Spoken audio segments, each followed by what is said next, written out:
ఎవరికి ఏ ఆపద వచ్చినా మానవతా దృక్పథంతో ఆదుకునే మంచి మనిషి టీకే విశ్వేశ్వరరెడ్డి అని పేపర్ మిల్లు విశ్రాంత ఉద్యోగుల సంక్షేమ సంఘం కొనియాడింది.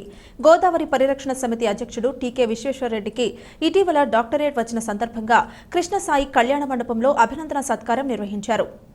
సభకు సంఘం కార్యదర్శి ఎస్పీఎన్ దొర అధ్యక్షత వహించారు. ఈ సందర్భంగా ఆయన మాట్లాడుతూ పేపర్ మిల్లులో ఇంజనీర్గా పనిచేసిన విశ్వేశ్వరరెడ్డి అటు ఆఫీసర్స్ అసోసియేషన్ను ముందుకు నడుపుతూనే మరోవైపు పేపర్ మిల్లు కార్మికుల హక్కుల కోసం పాటుపడ్డారని ప్రశంసించారు. ప్రవృత్తిగా తను రాజకీయ రంగాన్ని లాభాపేక్ష లేకుండా ప్రజా సమస్యల పరిష్కారానికి వినియోగించుకున్నారని చెప్పారు. నిత్యం సమాజ హితం కోసం పరితపించే ఆయనకు గౌరవ డాక్టరేట్ రావడం అభినందనీయమన్నారు. తమ అసోసియేషన్కు విశ్వేశ్వరరెడ్డి గౌరవ అధ్యక్షులుగా ఉండడం గర్వకారణమన్నారు. ఈ సందర్భంగా అసోసియేషన్ ప్రతినిధులు టీకేను సత్కరించి జ్ఞాపికను అందజేశారు. సన్మాన గ్రహీత విశ్వేశ్వరరెడ్డి మాట్లాడుతూ కాలుష్య గోదావరి నీటిని పరిశుభ్రమైన త్రాగునీరుగా మార్చేందుకు నిరంతరం పోరాటం చేస్తారని హామీ ఇచ్చారు. పేపర్ మిల్లులో తామంతా ఏకతాటిపైకి వచ్చి ఒక కుటుంబంలా పనిచేశామని ఆయన గుర్తు చేస్తూ భావోద్వేగానికి గురయ్యారు. ఈ సభలో అసోసియేషన్ ఉపాధ్యక్షుడు ఎస్వి రెడ్డి, సంయుక్త కార్యదర్శి సిహెచ్ఎస్ వీరభద్రం, కోశాధికారి బి అప్పారావు, కె సుధాకర్ పట్నాయక్, ఎన్ అప్పారావు, ఫణీంద్రరావు తదితరులు పాల్గొన్నారు.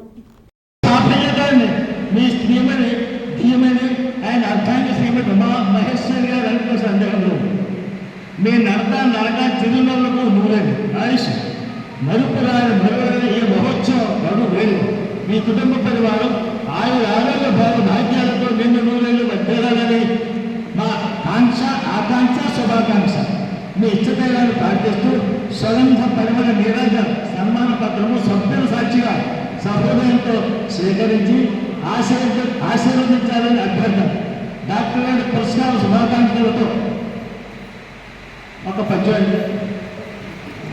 నిత్య చైతన్య నిర్మల స్నేహశీలి న్యాయ హృదయ టీకే విరుద్ధ నవదేయ ఆయురారోగ్య భోగ భాగ్యము ఇచ్చి కృష్ణుడు ఇదే కృష్ణబాబు గారు చెప్పారు. అయ్యా భగవాడు మార్చావు ఎందుకంటే గో గంట ఎదురు కృష్ణుడు అంటే బొమ్మంటే వ్యతిరేకించలేదు మనం చూసాను. చాలా శుభదినం. ఎందుకంటే